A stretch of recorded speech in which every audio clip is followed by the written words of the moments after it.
देखिए, मैं ये मानता हूँ कि ये आज़ादी के बाद लिए गए सबसे बड़े रिफॉर्म्स में से एक है, जो सीधा उपभोक्ताओं को तुरंत लाभ पहुंचाने का कार्य करेगी। सोच प्रधानमंत्री जी के द्वारा लिए गए इतने बड़े जीएसटी रिफॉर्म्स की सोच सिर्फ इतनी ही नहीं थी कि कंज्यूमर्स को सिर्फ इसका तत्कालिक लाभ मिले, बल्कि लॉन्ग टर्म बेनिफिट्स भी इन रिफॉर्म्स के माध्यम से हम लोगों को मिले। इस सोच के साथ इन रिफॉर्म्स को क्रिएट किया गया था। आज जब मैं इंडस्ट्री के लोगों से यहाँ पे मेरी मुलाकात हुई, सबसे पहले तो ये हम सब के लिए खुशी की बात है, and we can't thank a prime minister enough and also finance minister, कि सबसे ज्यादा लाभ अगर किसी सेक्टर को हुआ है तो वो फूड प्रोसेसिंग के सेक्टर को ही हुआ है,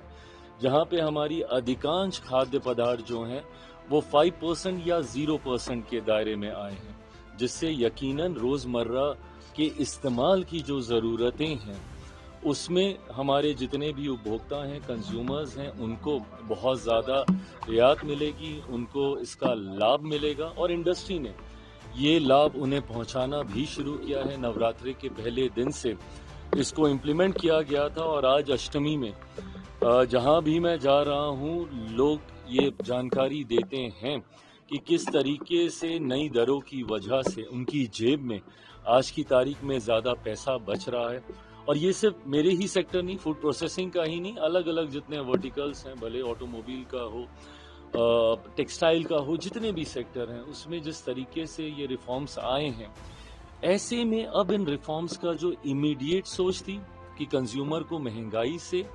राहत मिले, वो तो हम लोग अचीव कर रहे हैं, बट साथ ही में अब कैसे इसको नेक्स्ट लेवल पर लेकर जाया जा सके, उस सोच के साथ आज इंडस्ट्री लीडर्स के साथ हम लोगों ने इस बैठक को आयोजित किया। जब दाम कम होते हैं तो मांग ज़्यादा बढ़ती है, ये बहुत स्वाभाविक सा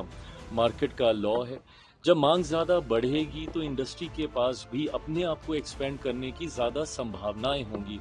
तो कैसे इंडस्ट्री बैकवर्ड लिंकेजेस को ध्यान में रखते हुए एसएचजी ग्रुप्स हों या फिर एफपीओज हों या डायरेक्टली फार्मर्स के साथ इंटरेक्ट करके कैसे इस इकोसिस्टम को और ज़्यादा विस्तृत करें, कैसे कैपेसिटी बिल्डिंग की ओर इंडस्ट्री प्रोएक्टिवली कदम उठा सके, इन तमाम विषयों को लेकर हम लोगों ने चर्चा की।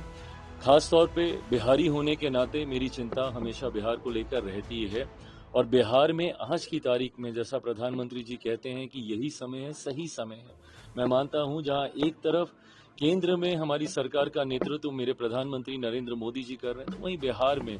मुख्यमंत्री नीतीश कुमार जी कर रहे हैं, और ये वो डबल इंजन की सरकार है जो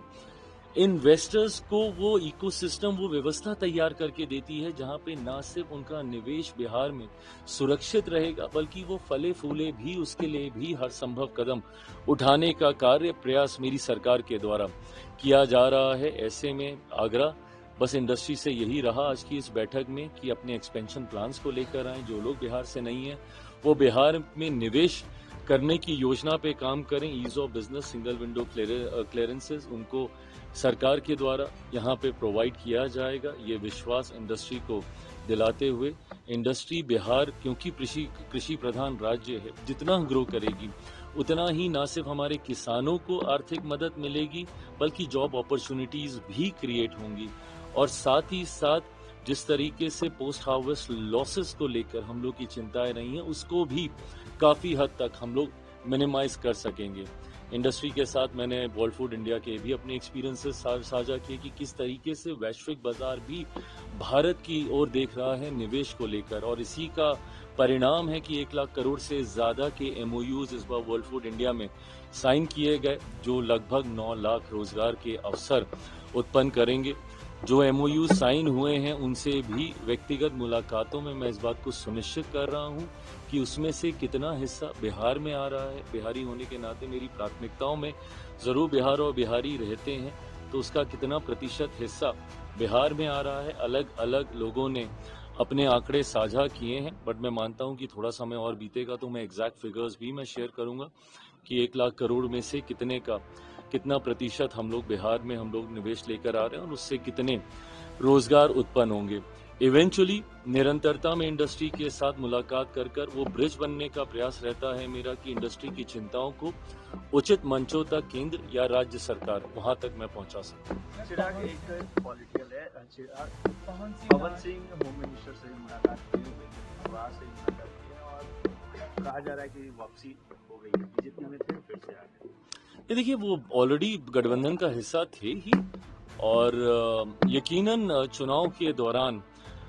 जिस तरीके से उन्होंने निर्दलीय चुनाव लड़ा इस बात को लेकर गठबंधन के भीतर चिंताएं उत्पन्न हुई थी बट और सबसे ज्यादा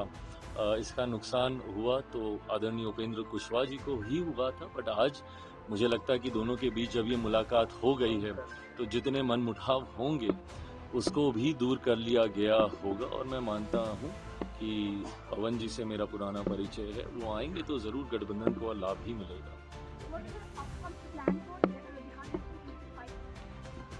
Well, my plan for Vidhan Sabha election is to win the election and it is a winning combination of the 5 political parties that has come together under the umbrella of NDA and I believe and I hope and I am extremely confident that not only we'll form the next government again but it will be an extremely strong government. Maximum number of the seats will be won by all the NDA candidates. आप चुनाव लड़ने जा रहे हैं विधानसभा? भाई एक बार seat sharing हो जाए, ये तमाम विषय ऐसे हैं जो कि हमारी सेंट्रल पार्लियामेंट्री बोर्ड में पेंडिंग पड़े हुए हैं जिसपे अंतिम फैसला केंद्रीय संसदीय बोर्ड को लेना है। लड़ना चाहिए नहीं लड़ना चाहिए सारे मत केंद्रीय संसदीय बोर्ड के पास आ गए हैं बट मुझे लगता है कि एक कलेक्टिवली कोई एक विषय पे फैसला नहीं लिया जा सकता। पहले ये क्लियर होना जरूरी है कि कितनी सीटों पे लोक जनशक्ति पार्टी रामविलास चुनाव लड़ रही है, गठबंधन का क्या स्वरूप होने वाला है इन द सेंस कि कौन कहां से चुनाव लड़ रहा है। सीटों की संख्या ही नहीं सीटों का चयन भी होना प्राथमिकताओं में से है। तो ऐसे में जब ये तमाम विषयों पर एक सेंस ऑफ क्लैरिटी आएगी उसी के साथ ये भी क्लियर कर लिया जाएगा कि मैं विधानसभा का चुनाव लड़ूंगा या नहीं लड़ूंगा या मेरी पार्टी में से और कौन से सांसद विधानसभा का चुनाव लड़ेंगे। संख्या क्या होगी? प्रभु संख्या अगर मुझे पता होती तो मैं बता ही देता। मैं भी तो संख्या को ही लेकर अभी गठबंधन के भीतर हम लोग चर्चा कर रहे हैं बट मैं मान रहा हूं कि जिस तरीके से सरगर्मियां बढ़ी हैं गठबंधन के भीतर अलग अलग विषयों को लेकर मैं मानता हूं कि बहुत जल्द एक फाइनल क्लैरिटी चर्चाएं चल रही हैं बट बस अब उसको फॉर्मलाइज होना बाकी है, वो भी जल्द हो जाए। सम्मानजनक सीटें जब ये सवाल किया जाता है इतना हाँ क्योंकि ये इस बात को एकदम दिमाग में स्पष्ट रखना चाहिए कि सम्मान से समझौता करके कब कौन रहा है किसी भी गठबंधन में और मैं नहीं मानता कि हमारे गठबंधन में किसी भी घटक दल की सोच ऐसी है कि वो दूसरे दल को सम्मानजनक मौका ना दे विधानसभा चुनाव में अपना प्रतिनिधित्व करने का। मेरे गठबंधन ने मुझे कितना सम्मान दिया है उसका सबसे खूबसूरत उदाहरण 2024 लोकसभा का चुनाव है। मैं मानता हूं कि भारत के गठबंधन राजनीति के इतिहास में ऐसे उदाहरण हम लोग को मिले होंगे कि जहां 10 सीटों वाले को 8, 8 वाले को 5, 5 वाले को 3, 3 वाले को 1 और संभवतः पार्टी का विलय करा लिया गया होगा बट पहली बार ऐसा हुआ है कि एक सिंगल सांसद वाली पार्टी को 5 लोकसभा की सीटें लड़ने को दी गई। मैं भी उनके विश्वास पे खरा उतरा, 5 की 5 सीटें जीतकर उनकी मैंने झोली में देने का काम किया। तो मैं मानता हूं कि हर दल को उसकी सामर्थ्य के आधार पर इवेंचुअली हम सबका टारगेट मैक्सिमम स्ट्राइक रेट को अचीव करना है। तो मुझे लगता है कि जिस दल की जहां जिस क्षेत्र में ज्यादा क्षमता है उस क्षेत्र का प्रतिनिधित्व उनके पास जाना चाहिए और ये मुझे लगता है बहुत सहजता से हो जाएगा। इस पे अभी भी प्रश्न चिन्ह है क्या? मैं पुनः क्लियर कर देता हूं कि मुख्यमंत्री नीतीश कुमार जी के नेतृत्व में हम लोग चुनाव लड़ रहे हैं। मुख्यमंत्री नीतीश कुमार जी एक बार फिर 2025 बिहार विधानसभा चुनाव परिणामों के बाद मुख्यमंत्री पद की शपथ लेंगे।